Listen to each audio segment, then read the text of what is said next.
SVR 2010 on DS is my favorite portable wrestling game not named WWE All-Stars. This was such a love letter to the DS kids of the 2000s after feeding them the fecal matter known as SVR 08 and SVR 09 on DS. This game was so ridiculously good for its time. They set a bar for this game that they never bothered to touch ever again. But we covered the first month of story mode for this port in our SVR 2010 arena ranking video that you can watch right here. But for a refresher, I took it upon myself to dive back into season mode, and ZM here looks cracked the fuck out. But there's a lot to enjoy here. A bunch of unique cutscenes and venues. Triple H's dialogue is pretty on brand for his character despite him holding the worst, most dog water version of the WWE title that I've ever seen in my life. How did they fuck up the spinner belt this bad? Then we get drafted to ECW despite telling Vince McMahon about our balls and telling Teddy Long we don't even want to be on ECW. Everyone's favorite Divas match ring agent, Finley, is our liaison to show us around the locker room and to show us his humongous cheeseburger he has just sitting around. And this right here is where my Delta save totally shit itself twice in a row, and then Vince McMahon himself once again uses a female employee as a pawn in his interpersonal relationships. We do pass his loyalty test, though. And ZM channels his inner Sandy Cheeks and goes into weekly extreme hibernation. We resume our ECW obligations in the middle of an ableist hate crime from Jack Swagger, where Jumpin' Jack Flash himself picks a fight with us only to get the shitty weekly show Buster backstage and then thrown into the void for the legal pinfall in this random fight counted by the ghost referee in the sky. This game is bizarre. More hibernation ensues until we're accosted by Finley and his bastard son's soaking wet playing card. We're back to official matches this week as Jack Swagger politics with T-Lo to get us a match with everyone's favorite Double E superstar, Vladimir Kozlov. Kozlov is a pushover though. ZM ends up giving him a session of CBT and a shitty weekly show Buster for the easy dub. As we're getting back home though, we catch Hornswoggle checking out our ass from eye level with a deadly weapon to boot. We then see that he's accompanied by a literal ransom note and just decide to pick a fight with the little guy anyways.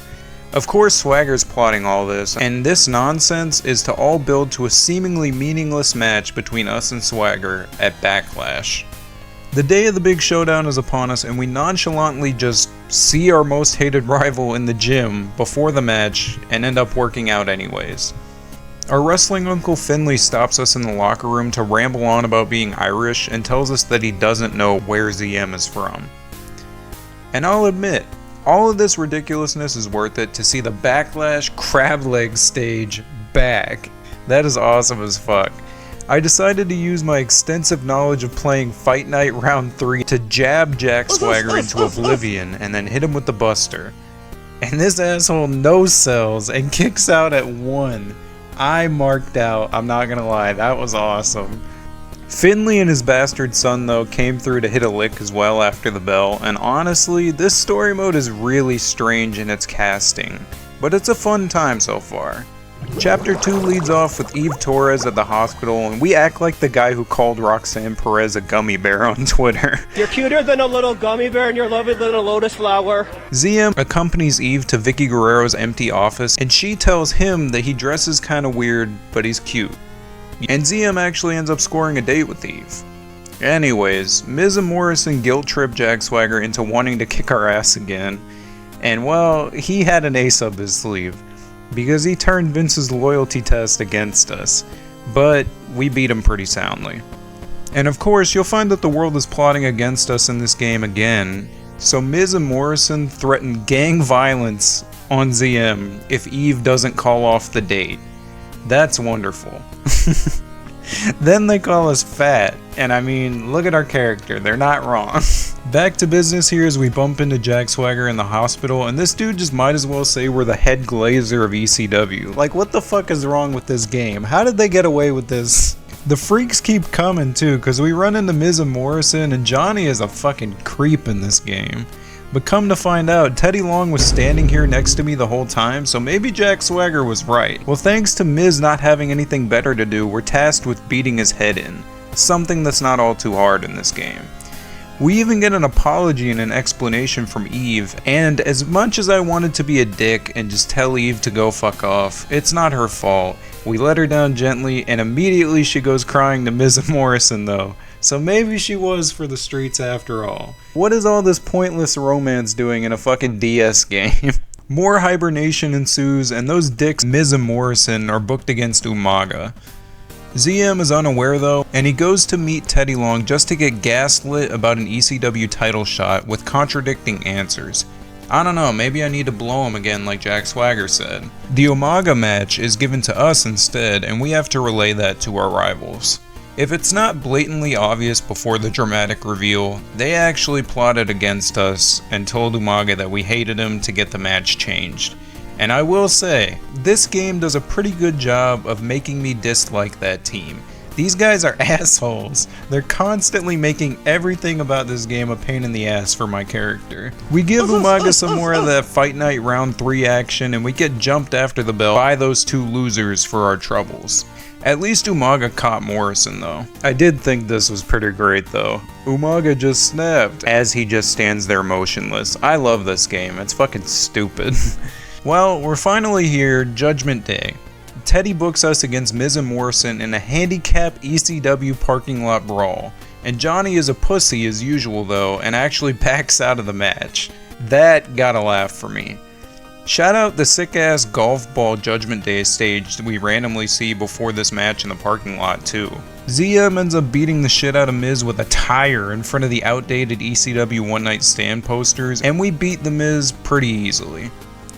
Morrison though spawns out of fucking nowhere to brain us with a chair, and at this point I want to nail this asshole to the damn cross. ZM does get his lick back though, and we end Judgment Day with Jack Swagger laughing at a giant cheeseburger sitting between Miz and Morrison.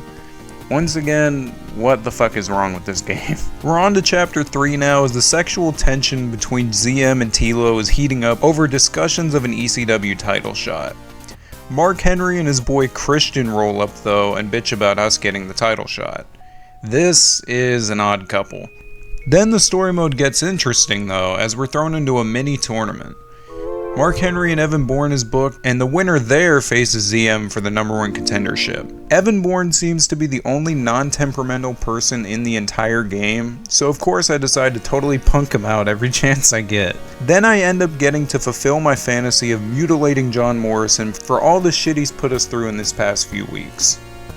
Afterwards, Mark Henry comes out and reveals that he paid mercenary Kozlov to go kill Evan Bourne. The only problem with this part of the game though is the screen cap on the Tron is actually in the wrong arena. That's the Raw backstage arena if you look close enough. And I'm pleasantly surprised that they let Mark Henry say ass on the DS. So Henry gets a bye in the tournament by way of a hitman. Great. Next week, Evan is acting like a battered woman over the whole situation, and we still end up punking him out anyways. We then get a meaningless Family Guy style cutaway to Mark Henry and Christian bickering, and then Christian somehow books the #1 contenders match as an Extreme Rules match. How he has that power over the GM is beyond my comprehension. ZM ends up sending the champ a message though, with only a single chair and a single back suplex. Then all hell breaks loose. Terminator looking fucking Kozlov runs down and kills Mark Henry, only to be immediately stopped by Christian. We've spent weeks building up this dork Kozlov just to have him dunked on in a post-match angle with no build. This was a total waste of time wrinkle in the story. We're on the go-home show to Night of Champions now, so Christian and ZM just randomly have a match on free TV a week before the pay-per-view to decide the stipulation of the title match. If Brian and Vinny were watching, this would be no buys! Evan Bourne is still trying to be a nice guy, but ZM totally blows him off about jumping Kozlov again, only for Christian's nosy little ass to congratulate us on our jerkishness. And before we get to our grudge match here, Story of the Year Christian theme on DS quality is so fucked. Anyway, we murked Christian pretty nonchalantly, which makes me wonder what all the holdup from Teddy was in the first place. Like, we should have had this title match a month ago. ZM chooses an ambulance match because this is the first game to ever have that gimmick match included, and I ended up liking it as a kid if I remember right. Then the commentators are like, who will have the advantage in an ambulance match? What? What possible specific advantage is there for an ambulance match? Man, this guy's really good at slamming double doors. Like, what the fuck? The big night is upon us, and admittedly, this is the first build-up that wasn't entirely stupid. Finley gasses us up, and I don't know, man. Christian approaching this ridiculous unit right here got a laugh out of me. This game is dumb as hell. For whatever reason though, Christian also forgets to wear the title out to the ring, and I thought that was super lame. Like, we're doing SmackDown 1 style title entrances now. I'll admit, the wrestling aspect of this video has been pretty lax because the gameplay is so cut and dry. But man, this match has the greatest spot ever in it. Christian actually summons Eve Torres to interfere out of nowhere, and then we hit that goddamn Uno reverse card on that ass and threw Eve right back at him. That was awesome. I flipped out.